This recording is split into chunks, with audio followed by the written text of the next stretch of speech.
দুনিয়াতে শ্বশুর বাড়িতে গেলেও সবচেয়ে শ্বশুর বাড়ি কিসের হাড়ি?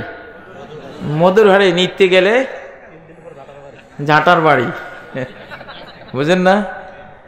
জামাই গেছে শ্বশুর বাড়িতে, এখন নতুন জামাই, সেই যে কি আদর, কি যত্ন। শাশুড়ি আম্মা একবারে 1 কেজি দুধকে চুলার উপরে গরম করে ক্ষীর বানাই ফেলেছে, লাল হয়ে গেছে।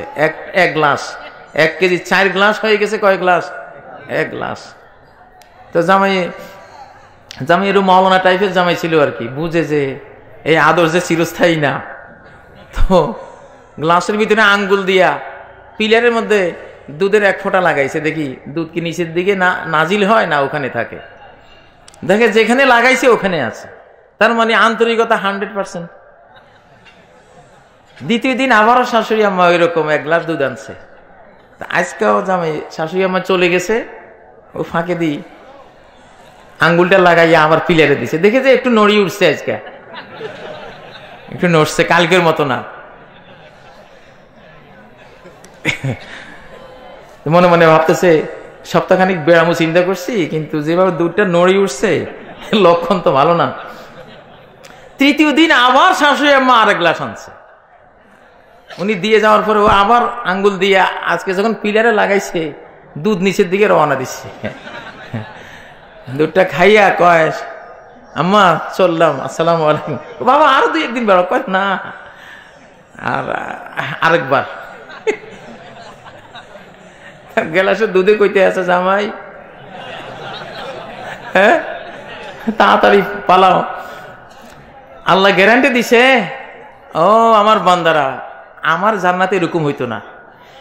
খালিদিনা ফিহা, চিরকাল থাকবা। এখন প্রশ্ন আসতে পারে, এতকাল কেমনে থাকবো? সেই আদর কি থাকবো নি? সেখানে শাশুড়ির আদর 3 দিনে শেষ হয়ে যায়, আর আপনার জান্নাতে গেলে চিরকাল কেমনে থাকবো? আল্লাহ বলেন, দেখ আমার জান্নাতের আদর এইরকম, লা ইয়াবগুনা আনহা হিওয়ালা। এমন আদর তোদেরকে করব, ওদেরকে এমন যত্ন করা হবে, এমন আপ্যায়ন, এমন মেহমানদারি করা হবে, যেটা কোনো চোখে দেখে নাই, কানে শুনে নাই, অন্তরে কল্পনা করে নাই। এই মাত্রার এমন আপ্যায়ন করা হবে, কখনো অনন্তকালের কোনো 1 সেকেন্ডের জন্য ওখান থেকে আরেকখানে চলে যেতে চাইবে না তারা।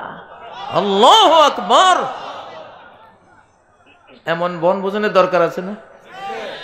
অতএব টিকিট খান কাটি লইতে হইব ভালো করে, তাওহীদের টিকিট। কিসের টিকিট? আল্লাহ তাআলাকে সঠিকভাবে শিরিক মুক্ত বুঝে, তাওহীদের বুঝটা বুঝে, বেদাত বর্জন করে, সহিহ সুন্নাহর উপরে আমল অর্জন করে এই টিকিটটা নিয়ে যদি যাওয়া যায় ইনশাআল্লাহ, তাহলে বনভোজন ফ্রি, চিরকালের বনভোজন, ঠিক না?